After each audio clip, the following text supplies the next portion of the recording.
उनकी आत्मकथा उनके पदों में है।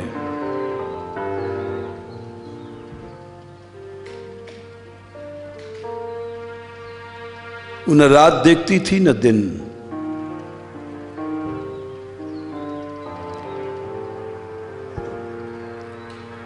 और ये प्रेमोन्माद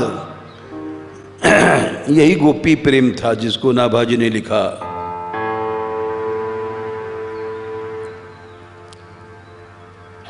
संसार में लोग कामोन्माद में तो रात रात भर जग लेते हैं,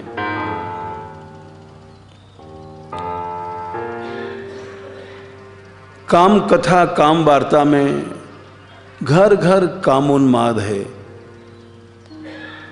टेलीविजन देखते हैं, सीरीज देखते हैं घर बैठे। ये कामोन्माद में सारा जीवन चला जाता है।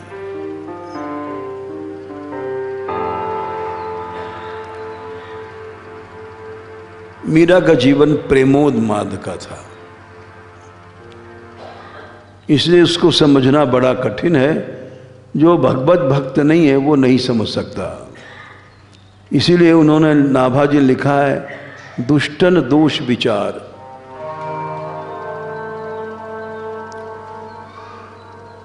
दोष की कल्पना करते हैं लोग। जवान लड़की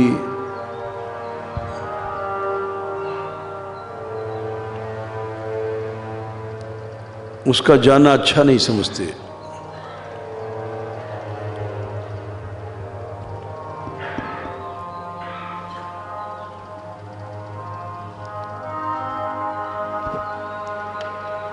बचपन में हम बहुत मीरा के पद गाते थे।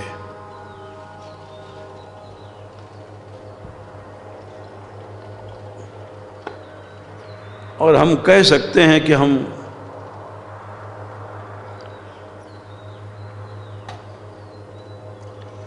उतने प्रेमी तो न थे न हैं, लेकिन उनके पदों का प्रभाव जब हम बहुत छोटे थे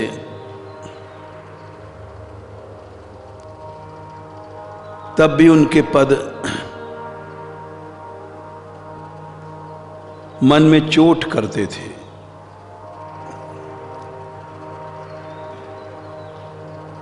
हमें याद है जब हम 6 वर्ष के थे तो इस पद को बहुत गाते थे, और यही तर्ज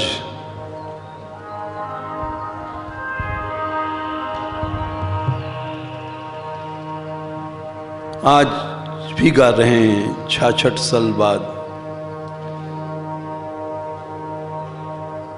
वही पद वही धुन जब 6 साल के थे तब भी, वो ट्यूनिंग भी वही।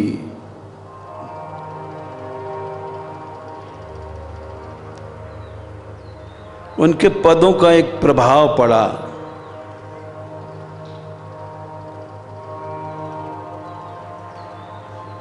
ऐसा प्रभाव पड़ा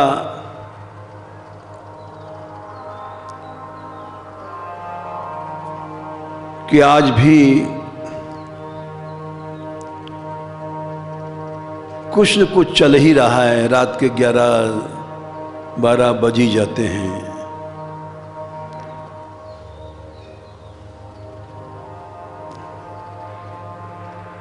इसलिए वो प्रभाव मिट नहीं पाया।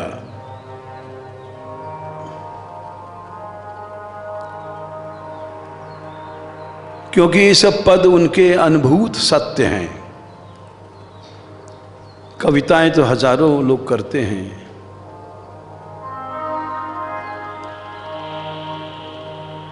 लेकिन नाभाजी ने कहा कि गोपिका प्रेम साक्षात था, साक्षात गोपी थी। इसलिए उनके पदों में जो टीस विरह है, प्रभाव है, उसका हम ही नहीं सारे भारत पर प्रभाव पड़ा। राजस्थान की गली गली में प्रभाव पड़ा।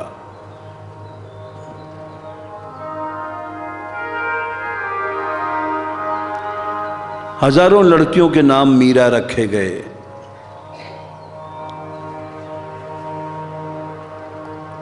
और उसका, उनके चरित्र का, उनके विरह का प्रभाव पड़ा, जिसको अनुभव सब करते हैं।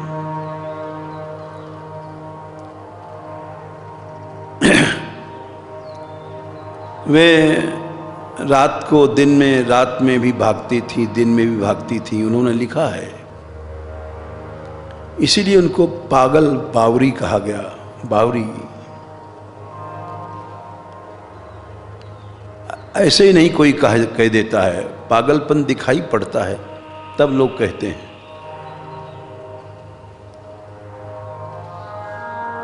कोई भी डिग्री मिलती है, डिग्री मिली उनको,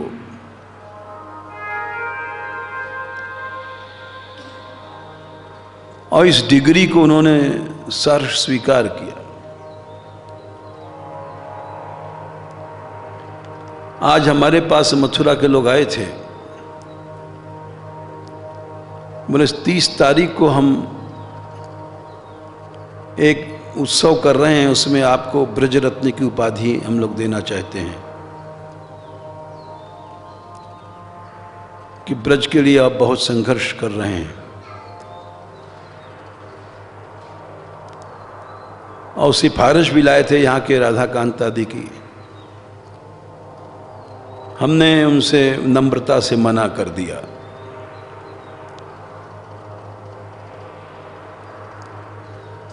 कि ये सब डिग्रियों के लिए कोई काम नहीं किया गया। हम न ब्रजरत्न थे न हैं।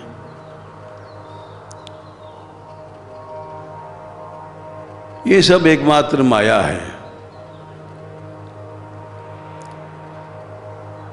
ये रत्न की डिग्री तो कोई भी विवेकी कैसे ले लेगा। अभी हमारे मन में भगवत प्रेम तो है नहीं। प्रेमी लोग तो वो डिग्री लेते हैं जैसे मीरा ने डिग्री लिया, बावरी, कुलनासिनी, कलंकनी। इन डिग्रियों को लेने में मजा है। किसी ने भी उस समय में मीरा रत्न किसी ने नहीं कहा था। कैसे कह सकता था? जो दिन में भी घूम रही, रात में घूम रही, विरह में भरी हुई। अब ये जैसे पद है, ये उनकी आत्मकथा है। मैं तो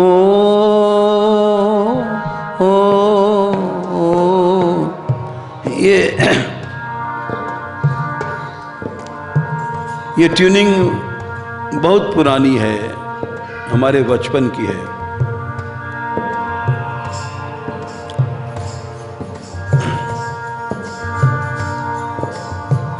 बहुत छोटे थे, 5-6 साल के। 66 साल पुरानी है। तब भी गाते थे तो सोचते थे कि इसमें उन्होंने कहा है कि मैं रात दिन शाम के साथ खेलती हूं।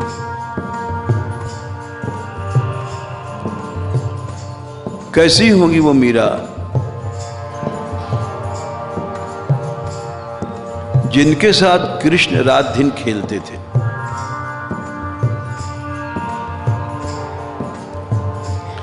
मैं तो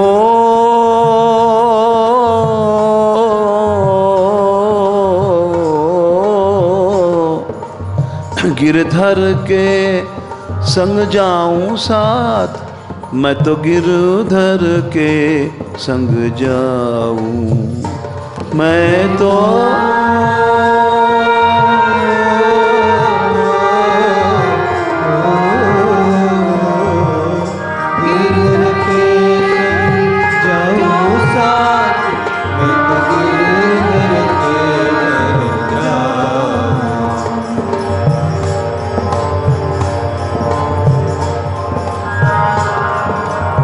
उनका अनुभव है।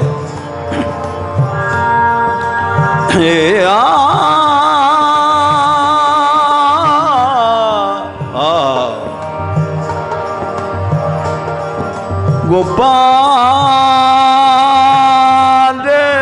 जा जा जा,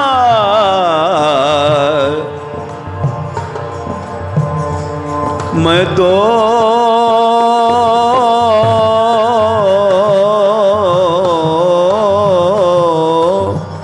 गिरधर के संग जाऊं साथ, मैं तो गिरधर के संग जाऊं, मैं तो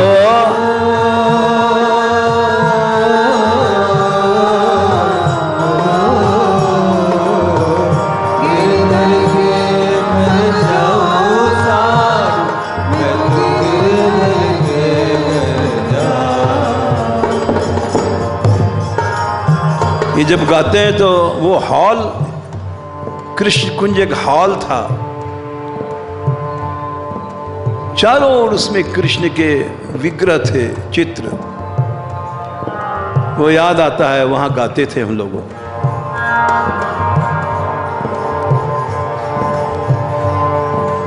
गिरधर मारो साचो प्रीतम, गिरधर मारो साचो प्रीतम।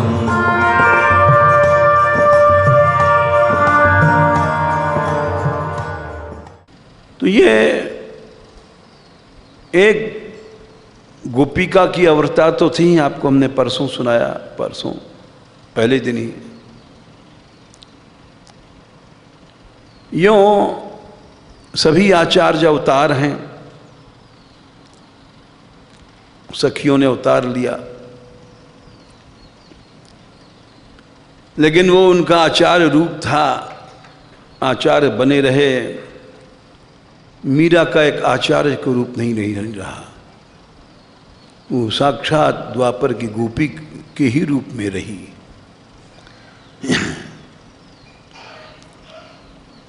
मीरा का कोई संप्रदाय नहीं, मीरा का कोई आचार्य रूप नहीं है। मीरा का एकदम नाभाजी कहते हैं गोपिका रूप है, शुद्ध गोपिका रूप है, द्वापर की गोपिका है, जो कलयुग में दिखाई पड़ रही है। जिसके अंदर वही प्रेमोन्माद है जो द्वापर में था। वैसा उन्होंने किसी के बारे में नहीं लिखा।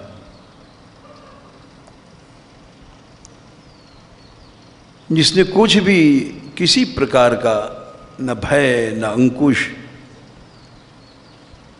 न मर्यादा, न श्रृंखला, न जंजीर।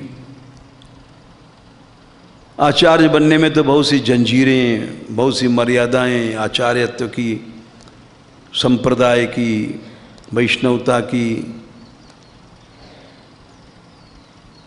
लेकिन सारी श्रृंखलाओं को तोड़ करके मीरा चली ही, नाभाजी कहते हैं। लोकराज कुल श्रृंखला, सब जंजीरों को तोड़ दिया। पागल आदमी कोई श्रृंखला बंखला नहीं मानता है।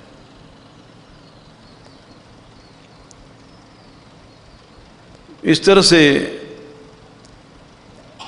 बड़ी हो गई मीरा,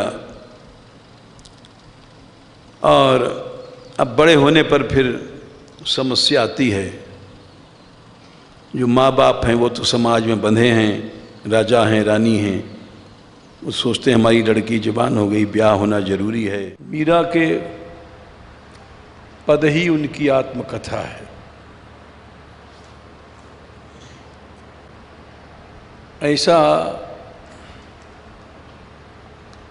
ऐसी कविता विश्व में मेरी समझ में नहीं है।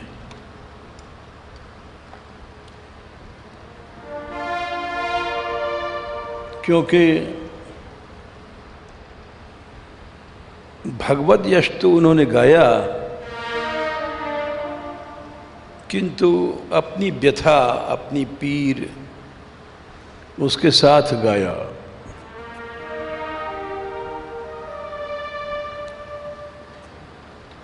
केवल भगवत लीला जैसे सूर तुलसी ने गाई, ये इनकी शैली नहीं थी। ये गोपी प्रेम, गोपी अपने ही पीर, अपने प्रेम को लेके चलती है। इनकी शैली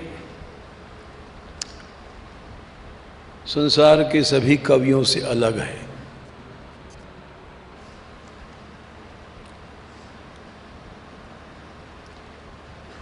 यद्यप सूरदास जी के विनय के पदों में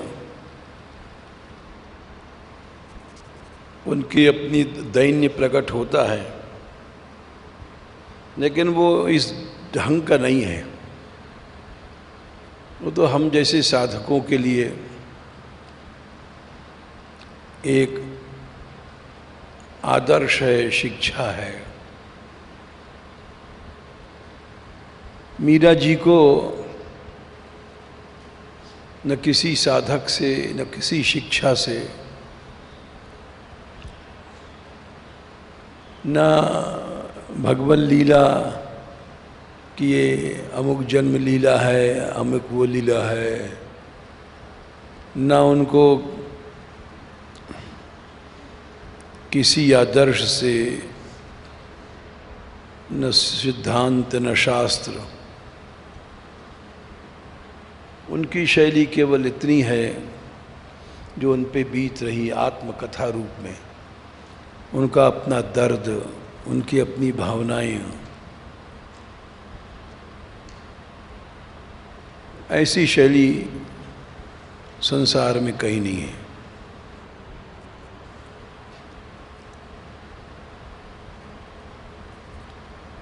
और उनका अपने और गिरधारी के अलावा न कोई संसार से मतलब है, न शिक्षा से मतलब है, न कोई सिद्धांत से मतलब है। कुछ प्रयोजन नहीं है। उनका केवल अपनी प्रीति से प्रयोजन है और कुछ नहीं है। इसीलिए जो सांप्रदायिक पद्धतियां हैं अनेक संप्रदायों की, उसमें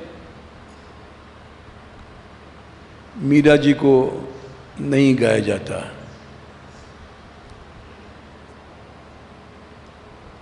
मूल कारण ही है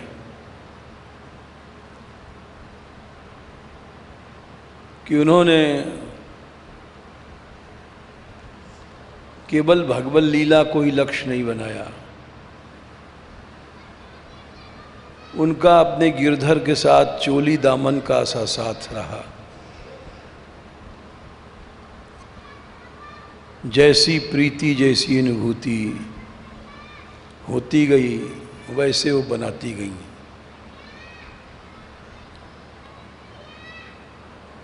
वो सांप्रदायिक ग्रंथों में इसीलिए उनके पद नहीं मिलते हैं।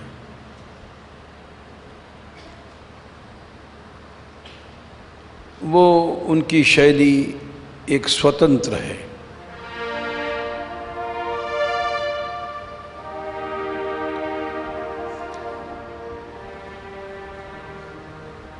बस उनका हर पद उनकी अनुभूति है, उनकी एक आत्मकथा है।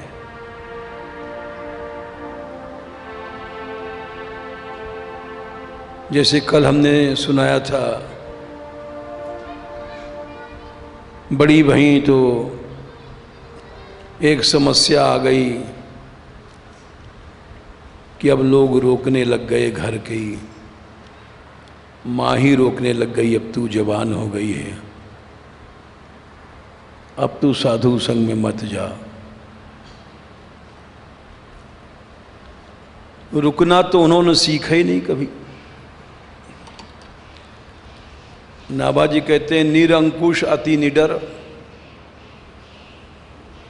जीवन में किसी परिस्थिति से उन्होंने हार मानना नहीं सीखा।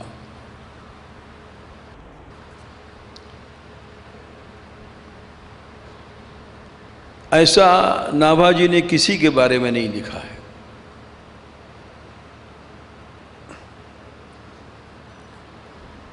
अंकुश को नहीं सह सकती थी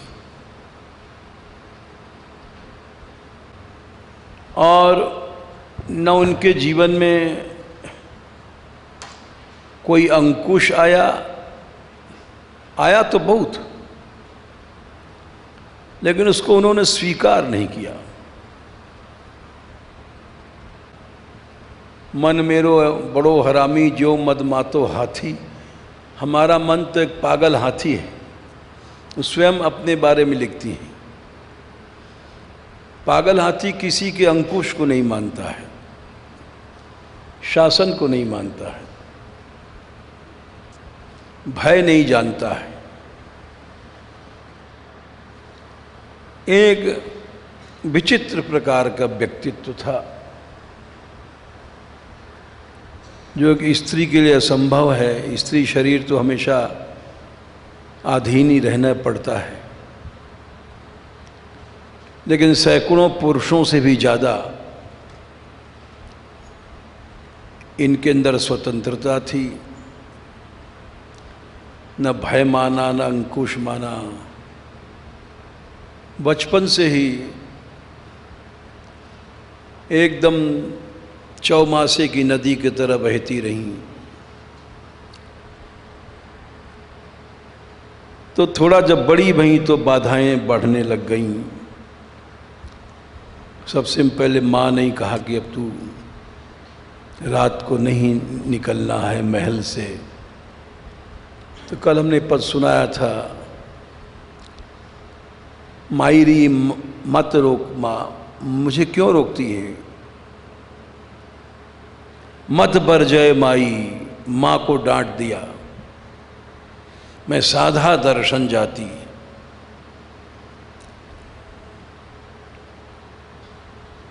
तो अपने माँ बाप से उनको टक्कर लेनी पड़ी।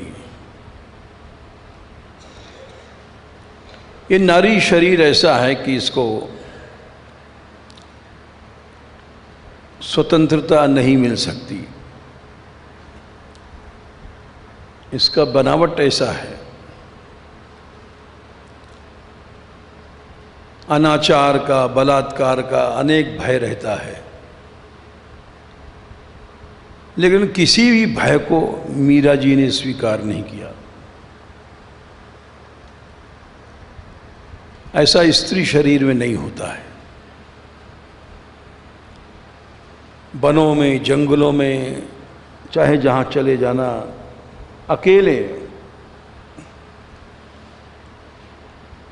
चित्तौड़ से अकेले यहाँ आई, फिर यहाँ से अकेले राजस्थान पर के द्वारका गईं। कोई साथी नहीं, संगी नहीं। भय उन्होंने स्वीकार नहीं किया जीवन में। और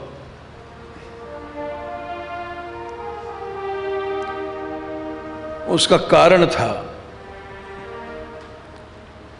उनके अंदर भावनाओं का ऐसा वेग था, सच्चाई कह सकते हैं या वेग कह सकते हैं या शक्ति कह सकते हैं।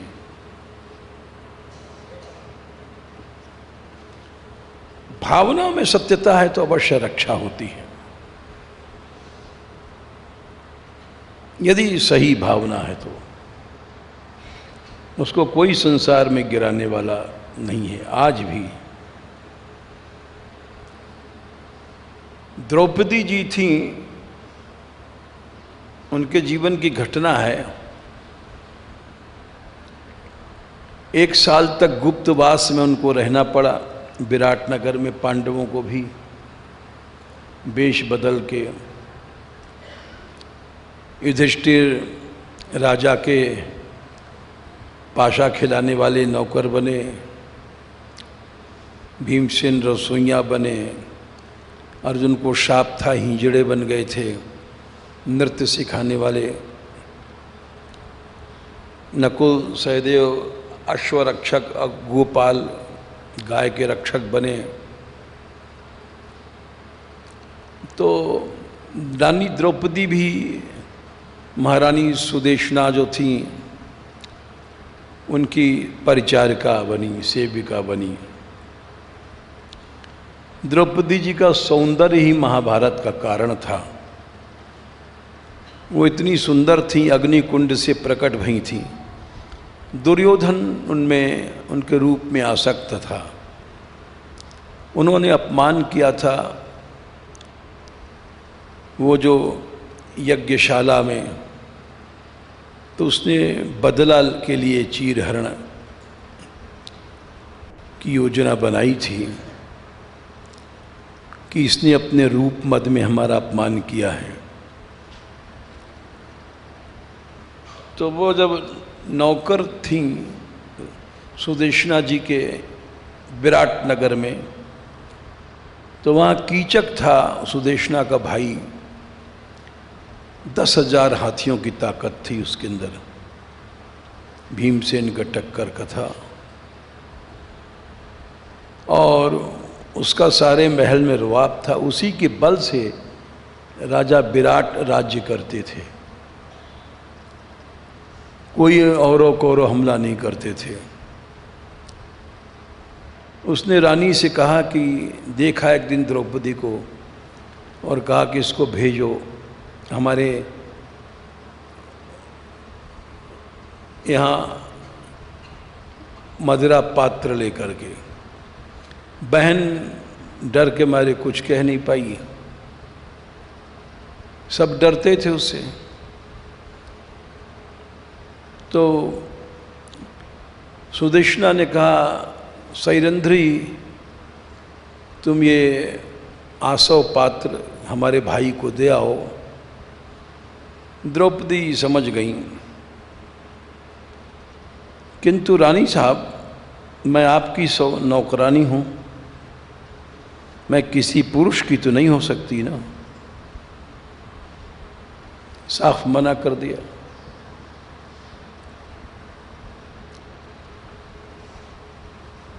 उन्होंने कहा तुमको कोई इस दृष्टि से थोड़ी भेजा जा रहा है तुम कि पुरुष की दासी हो, तुम पात्र देके आ जाओ, हमारी आज्ञा है। अच्छा, द्रौपदी ने चलते चलते ये बात जरूर कहा कि यदि मेरे ऊपर कुदृष्टि हो गई तो कोई आदमी बच नहीं पाएगा।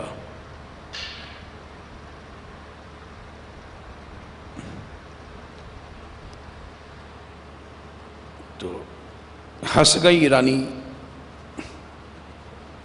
बोले क्या कहती है, तुझे पता है कीचक के समान योद्धा संसार में नहीं है। बोले हमारे 5 पति हैं, गंधर्व हैं, अदृश्य रूप से रहते हैं आकाश में।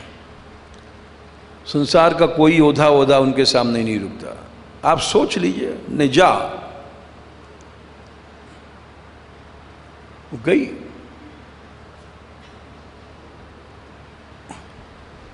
कीचक ने पकड़ना चाहा,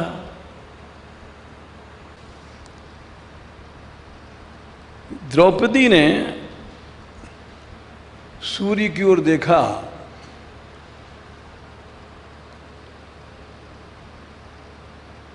उसी समय सूर्य ने एक बलवान गंधर्व भेजा अदृश्य रूप से। उसने उठा के कीचक को फेंक दिया और द्रौपदी चली गई।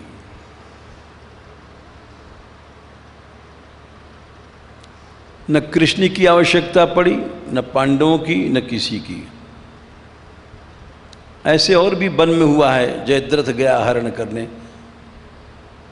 तो अगर भावनाओं में सच्चाई होती है तो संसार की कोई शक्ति, न बलात्कार शक्ति, न कोई कर सकती है। तो मीरा के अंदर यह शक्ति थी। आज का नाम मात्र की मीरा, जो नाम मात्र की मीरा बनती हैं, वो उस मीरा को कैसे पा सकती हैं?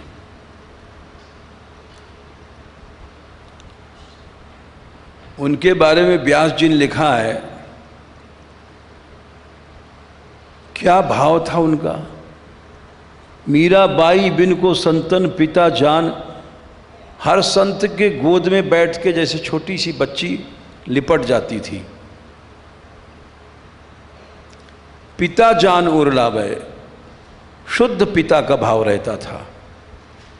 अपने को शिशु समझती रही हमेशा। जवानी या सौंदर्य वगैरह कुछ नहीं, जैसे एक शिशु होता है, निर्मल भाव से देखता है, निर्मल भाव से बैठता है, निर्मल भाव से लिपटता है, निर्मल भाव से चिपटता है। ये मीरा का व्यक्तित्व था। हमने पहले कहा कि उनके जीवन में कोई अंकुश नहीं था, कोई मर्यादा फर्यादा का बंधन नहीं था। अब पुरुषों से लिपट जाना ये कोई मर्यादा है?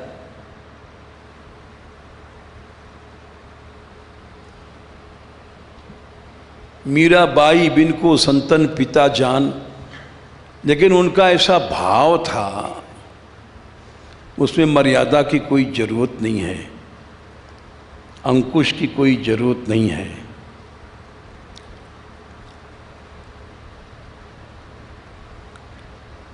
तो इसलिए वैसा व्यक्तित्व अभी तक नाभाजी स्वयं कहते हैं दिखाई नहीं पड़ा कभी।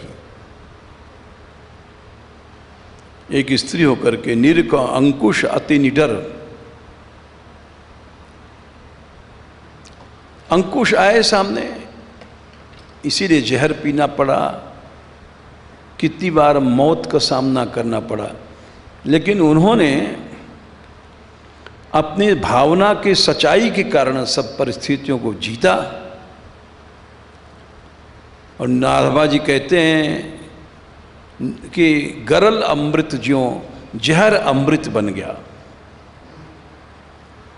भावना वो शक्ति होती है कि जहर को अमृत बना देती है। इसीलिए वो अकेली घूमती रहीं, ब्रज में भी आई, बनों में, चाहे जहां, बन बन डोले भटकी।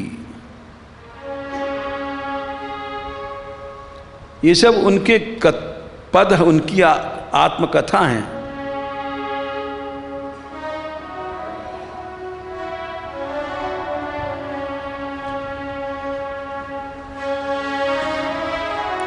प्रेम दीवानी मीरा डोले, मीरा डोले,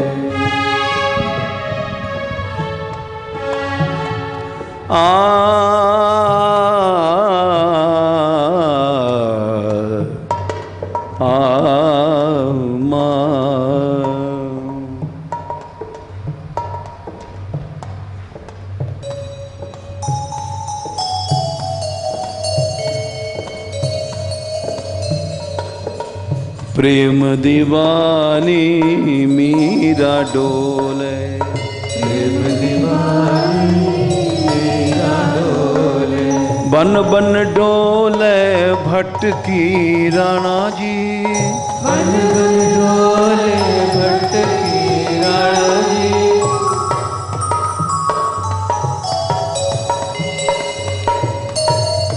बन बन डोले भटकी राणा जी, बन बन डोले भटकी राणा जी। राणा जी मैं तो न रहूंगी तेरी हटकी, राणा जी मैं तो न रहूंगी तेरी हटकी।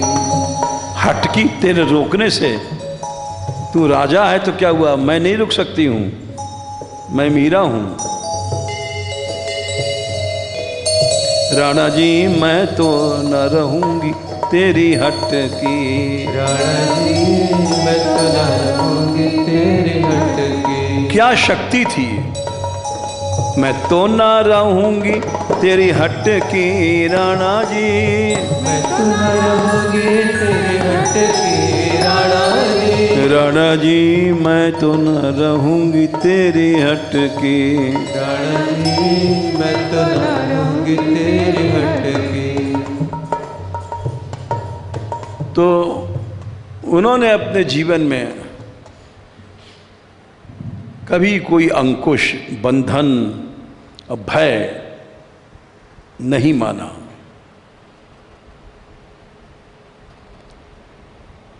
भय संसार में किसको नहीं होता है, सबको रहता है। एक सर्प को देख करके कौन नहीं डरेगा? मीरा उठा के सर्प को गले में पहन लिया।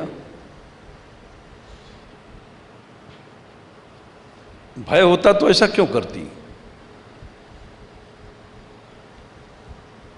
सैकड़ों पुरुष शूरवीर जो अपने को डंके की चोट पर शूरवीर कहते हैं, उनको भी भय रहता है। काला नाग छोड़ दो तो एकदम भाग खड़े होंगे।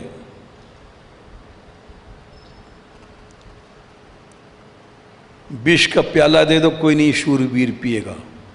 स्त्री होकर के भय को उन्होंने स्वीकार नहीं किया। इसीलिए अनेक बार मृत्यु का सामना करना पड़ा। अब जब बड़ी भई तो माता ने कहा कि मीरा, कल हमने सुनाया था अब तुम रात में नहीं जाया करो, साधु संग यहीं जितना मिल जाए ठीक है।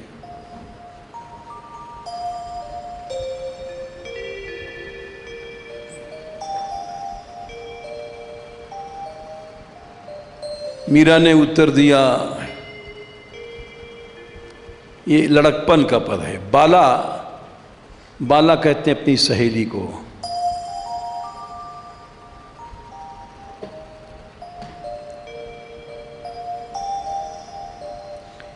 इसके पहले एक और घटना घटी थी, वो सुना दें। ये बात, ये चरित्र उसके बाद का है।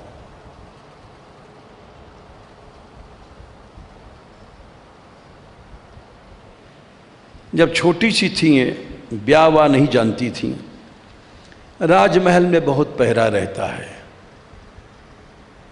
विकृति के अवसर कम रहते हैं।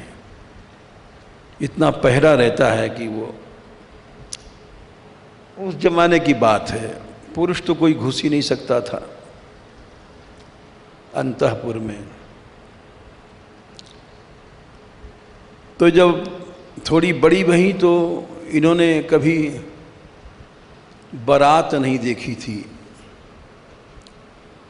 अब ब्याह वा क्या है, वैसे भी इनका संस्कार इधर गया ही नहीं।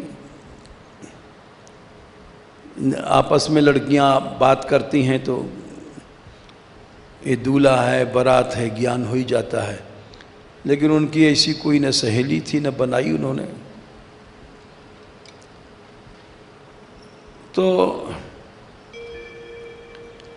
माँ की गोद में बैठी थी।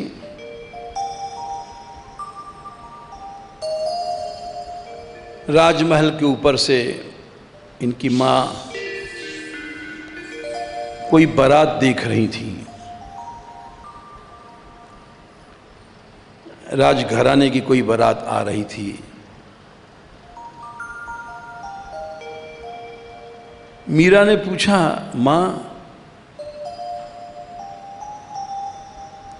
ये क्या है, ये क्यों गाजे बाजे से बज रहे हैं?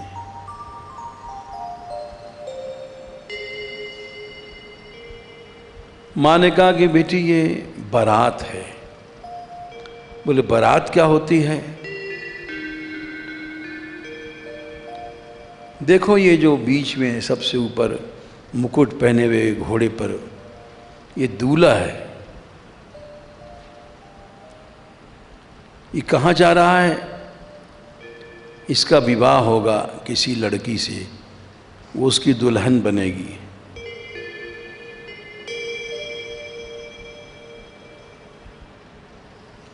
फिर क्या होगा माँ? फिर दोनों साथ रहेंगे। विवाह होने के बाद दोनों को साथ रहना पड़ता है। क्या ये अपने माँ बाप को छोड़ देगी? भोली थी मीरा, हाँ, सब छोड़ करके और अपने दूल्हा के साथ रहना पड़ता है।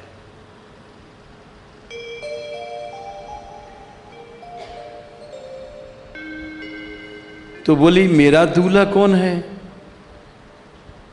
बोले तेरा ये गिरधारी है।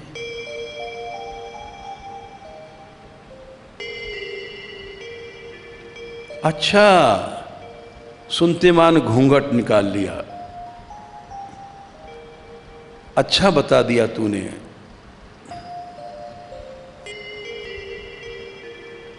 मेरा तो दूल्हा है, मेरे पास ही आ गया।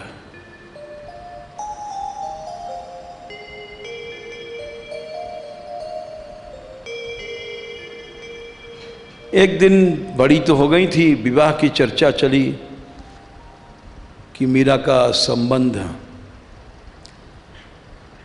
वहाँ किसी सबसे ऊंचे, बड़ी सुंदर थी,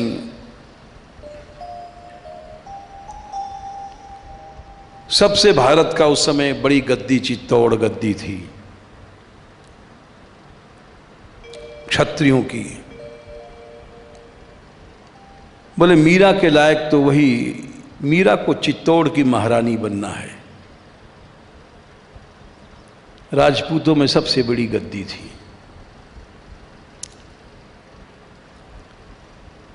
तो वहाँ जब समाचार गया, सिसोदिया वंश बोला जाता है उसको, तो उस मीरा की ख्याति उनके रूप की, गुणों की हो चुकी थी। सबसे बड़ा लड़का भोजराज, जो गद्दी का मालिक, राणा सांगा का बड़ा लड़का, अद्भुत शूर, वहाँ चर्चा की तो उन लोगों ने अपना सौभाग्य समझा, यद्यपि ये उनसे छोटे थे। फिर किसी सहेली ने इससे कहा कि मीरा तेरे ब्याह की चर्चा चल रही है। बोले मेरा ब्याह तो हो गया। बोले कैसे पता? तेरी माँ कह रही थी।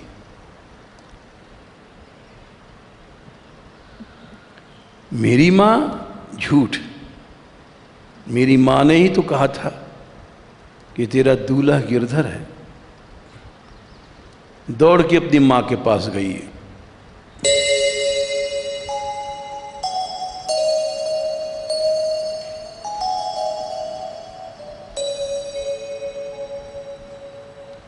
बोले माँ ये क्या कह रही है? बोले मेरे ब्याह की चर्चा चलती है। बोले क्यों? बोले हाँ बेटी, तो तू तो कहती थी कि मेरे दूल्हा गिरधर हैं। बोले हाँ, गिरधर तो सबके दूल्हे हैं, हमारे भी हैं, सबके हैं, लेकिन दुनियावी हिसाब से ब्याह करना पड़ेगा तेजो। तो उस समय उन्होंने पद गाया, बोले मेरा ब्याह हो गया माँ। बोले कहाँ? बारात बात कहाँ गई? वो सच्ची घटना थी। स्वप्न में ठाकुर जी आए थे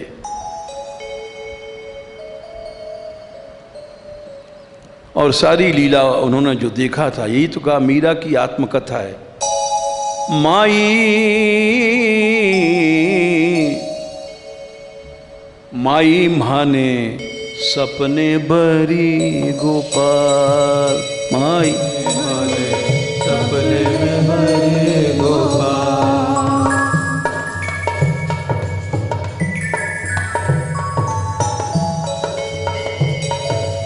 माई माने सपने भरी गोपाल, माई माने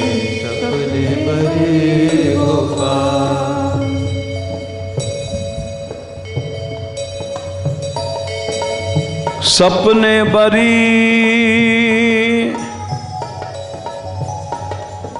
और धीमी लय माई भानी सपने बरी गोपाल माई माने सपने बरे गोपाल।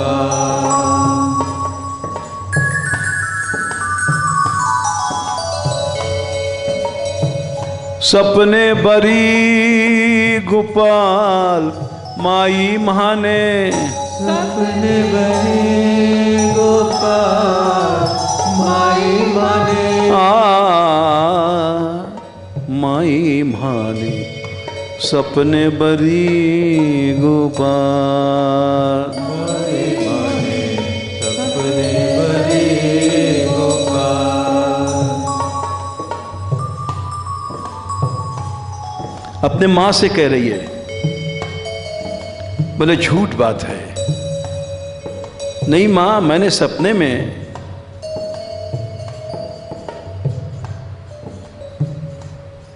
बोले सपने में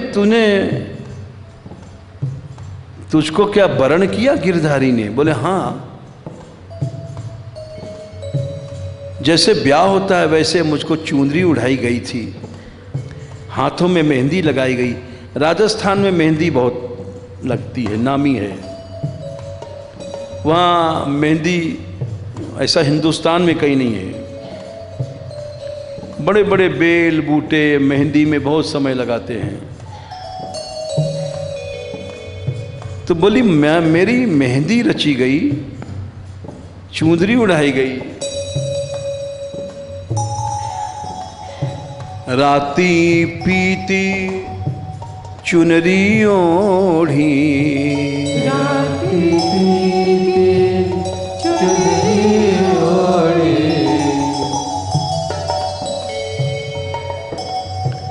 पीली हरदी की और लाल किनारे की,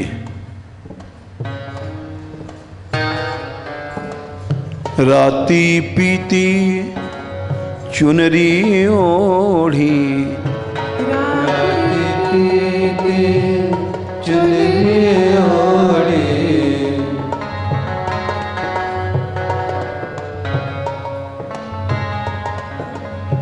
मेहंदी हाथ रसा,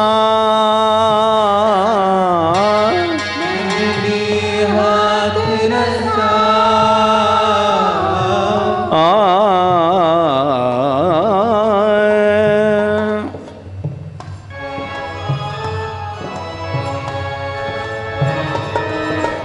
मेहंदी हाथ रसा, मेहंदी हाथ रसा,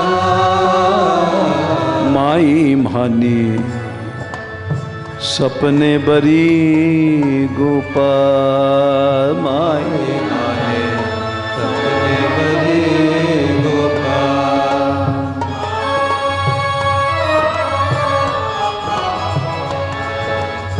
राजस्थानी बोली है, माँ जब हमें गिरधर मिल गया, काई और कू तो और किसके साथ मैं भांवर दूंगी? मेरा अब कोई संसारी पति नहीं हो सकता। काई और को बरू भावरी, काई और को मरु भावरी,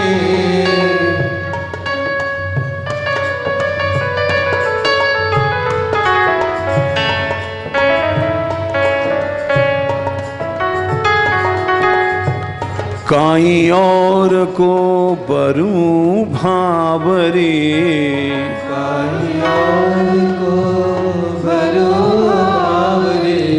ये सब संसार एक जंजाल है। संसारी दूल्हा आया और ले गया, ये सब जंजाल में नहीं फंसूंगी। महाको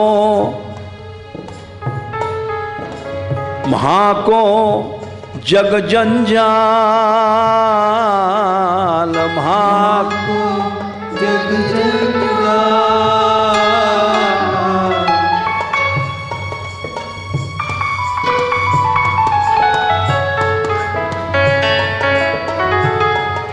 आरी महा को जग जंजाल,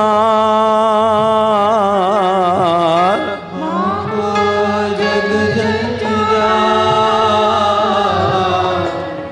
माई भाने सपने बरी गोपाल। माई भाने सपने बरी गोपाल।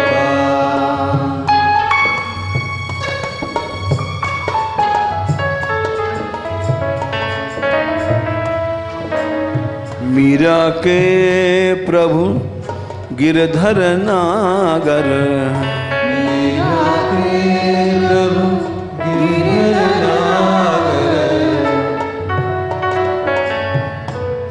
मीरा के प्रभु गिरधर नागर, मीरा के प्रभु गिरधर नागर।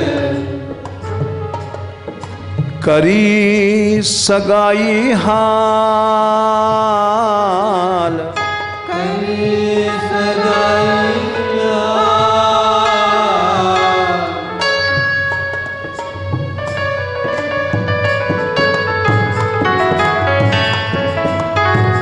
करी सगाई हाल, करी सगाई हाल। माई माने सपने बरी गोपाल।